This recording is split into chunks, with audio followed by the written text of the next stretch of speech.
DMTV Info, votre chaîne d'information en temps réel. La politique, la santé, le sport, les faits de société, la musique, les rumeurs et bien plus encore. Vous découvrirez cela dans notre chaîne DMTV Info.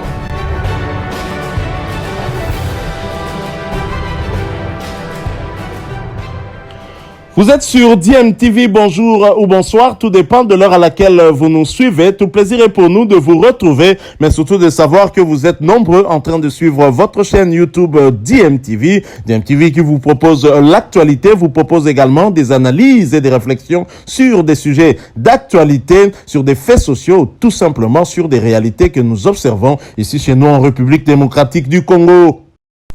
Time is up, c'est l'heure de notre tour d'horizon, un tour d'horizon qui nous permet d'échanger avec vous sur l'actualité concernant certains de nos internationaux. Et pour le numéro d'aujourd'hui, nous allons le débuter en France, où le championnat français de première division se poursuivait pour le compte de la 26e journée. Et l'international congolais Gaël Kakuta et Lens gagnent à l'extérieur. Le Racing Club de Lens a remporté la victoire face à Angers hier après-midi, score final 1-2. Quand on connaît cette équipe d'Angers qui complique beaucoup de clubs en Ligue 1, il y a de quoi féliciter l'international congolais Gaël Kakuta, et ce dernier était bien titulaire en pointe de l'attaque de Lens, positionné juste derrière l'avant-centre lensois, l'autre congolais du club Arnaud Okalimwendo. Gaël Kakuta n'a pas joué toute la rencontre comme à son habitude. On sait qu'il avait eu aussi quelques pépins physiques et que son club avait déclaré qu'il était en forme. On l'a vu hier également, où il a joué cette rencontre où son club s'est imposé à l'extérieur. Gaël Kakuta a cédé sa place, c'était à la 74e minute.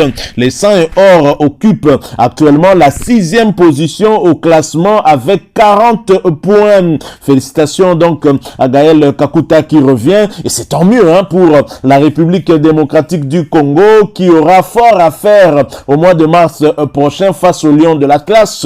C'est aussi le cas pour les Marocains qui auront fort à faire face aux Léopards. On sait que les confrontations entre les deux nations ont toujours été difficiles. Trop souvent, il y a eu des matchs nuls entre les deux pays, et les deux dernières confrontations d'ailleurs restent à l'avantage de la République démocratique du Congo. Un match officiel et un match amical. En match amical au Maroc, c'était un score d'un but partout avec l'égalisation de Yohan Wissa, l'international congolais de Brentford en première ligue anglaise.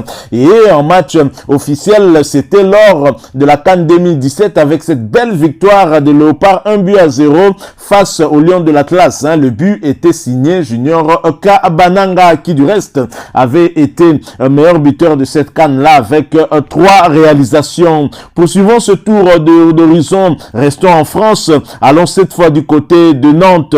Le point du nul pour Nantes avec Samuel Mutusami lors de la rencontre entre Metz et Nantes. Match qui s'est soldé sur le score final de 0 but partout. L'international congolais Samuel Mutusami, de retour après une blessure, n'était bien évidemment pas titulaire, mais il a fait sa montée en jeu à la 81e minute. Samuel Mutusami retrouve donc du temps de jeu depuis sa dernière blessure qu'il a tenu écarté des terrains pendant presque 3 semaines. Les Canaries sont 7e au classement général avec 39 points après 26 journées. Ils sont juste derrière Lens de Gaël Kakuta. Restons toujours en Ligue 1. En Ligue 1 où nous allons parler cette fois-ci de l'international congolais, le latéral gauche Vital Ntimba. Clermont Foot et Vital Ntimba prennent un point. Clermont affronté Bordeaux hier après-midi dans le cadre de la 26e journée de Ligue 1. Aucune des deux équipes n'a su prendre le dessus sur l'autre. Score final, 1 but partout. L'international congolais Vital Ntimba était bien titulaire lors de cette rencontre. Il a d'ailleurs joué l'intégralité de ce match. Quittons cette fois-ci l'Hexagone, allons chez le voisin belge, mais nous y allons après cette courte pause.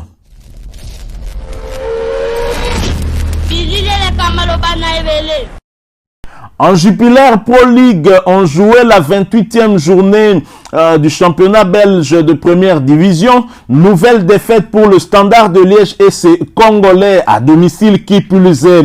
Le Standard de Liège enregistre une défaite supplémentaire hier soir. Les Rouges se sont inclinés face à la Gantoise sur le score de 0 but contre 1. Titulaire, Merveille Bopé Bokadi a joué l'intégralité de la rencontre en défense tandis que Samuel Bastien est monté en jeu à la 64e minute.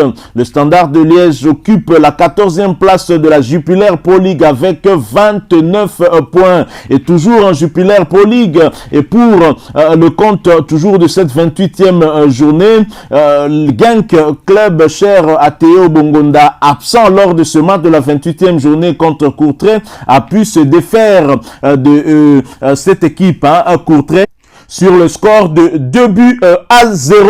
Souhaitons donc un prompt rétablissement à Théo Bongonda qui était absent de ce match pour cause de maladie.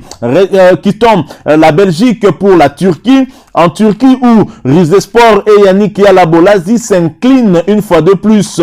Rizespor affrontait Galatasaray, ancien club de Christian Luyendama, prêté du côté des Émirats Arabes Unis. Et le match a eu lieu hier soir dans le cadre de la 27e journée du championnat turc de première division. Score final 4 buts à 2. Yannick Yalabolazi a débuté ce match sur le banc, mais il a fait son entrée en jeu en fin de rencontre à la 84e minute.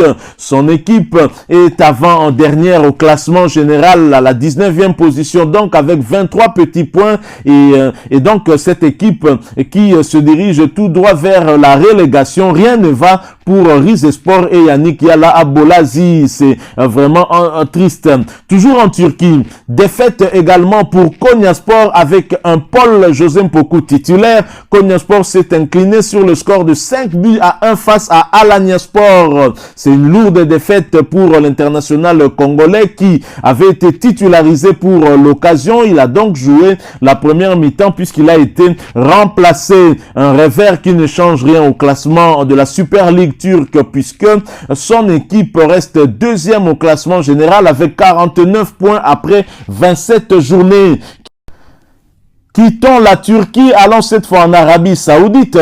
En Arabie Saoudite, où l'équipe de Christian Luyendama, Al Taoun, vient de réaliser un match nul d'un but partout en déplacement hier dimanche dans le cadre de la 22e journée du championnat saoudien. Titulaire, l'international congolais Christian Luyendama a joué toute la rencontre avec sa formation. C'est sa 3e titularisation consécutive. Al Taoun se positionne à la 12e place au classement avec 23 points. Le prochain match pour Christian Luyendama et son équipe est prévu à domicile contre Al Fateh le vendredi 4 mars pour le compte de la 23e journée du championnat saoudien. Quittons Christian Luyendama, allons cette fois en Thaïlande. En Thaïlande, Jonathan Bolingui marche sur l'eau avec Buriram United. Depuis sa signature en Thaïlande, Jonathan Bolingui brille de mille éclats. L'international congolais a une nouvelle fois participé à la victoire de son équipe devant Nakhon Ratchasima FC sur le score de 3 buts à 0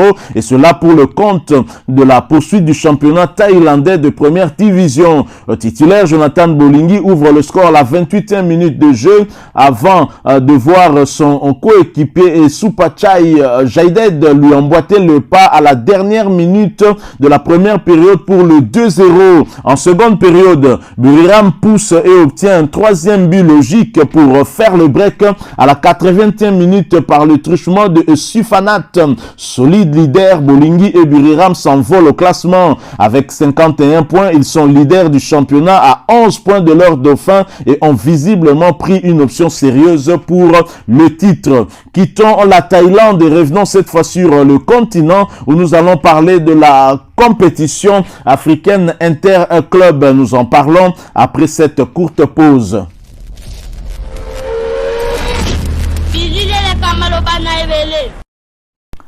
En Coupe de la CAF, on jouait la 3e journée de la phase des groupes de la Coupe de la Confédération africaine. À Lubumbashi, un tout-puissant Mazembe poussif assure tout de même le minimum devant Canton Sport de Garoua. Le tout-puissant Mazembe se relance dans sa poule après sa victoire l'après-midi d'hier dimanche à Kamalondo devant Canton Sport du Cameroun, 1 but à 0. Dans une rencontre qui tardait à se décanter, largement dominateur, les Corbeaux n'ont pas réussi à trouver la faille en première période. période. Malgré de multiples occasions, la défense camerounaise sur ses gardes contrait tous les assauts du tout-puissant Mazembe qui retourne au vestiaire avec une possession de 75% alors que le marquoir est resté inchangé. En seconde période, Mazembe reste sur sa même lancée et n'arrive toujours pas à scorer.